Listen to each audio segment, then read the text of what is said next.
बाबूजी के पीरिए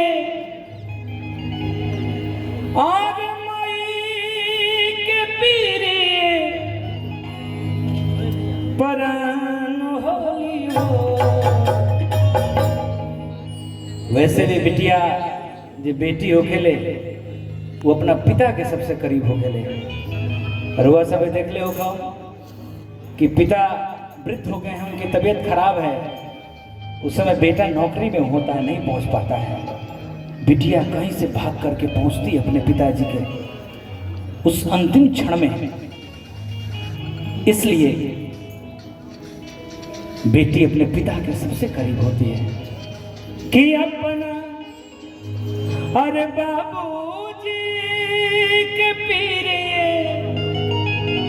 और माई के पीरिए परन होली हो। बेटी अंगना के तुलसी घर के मान होली हो। बेटी अंगना के तुलसी घर के मान होली हो। बेटी अंगना के तुलसी।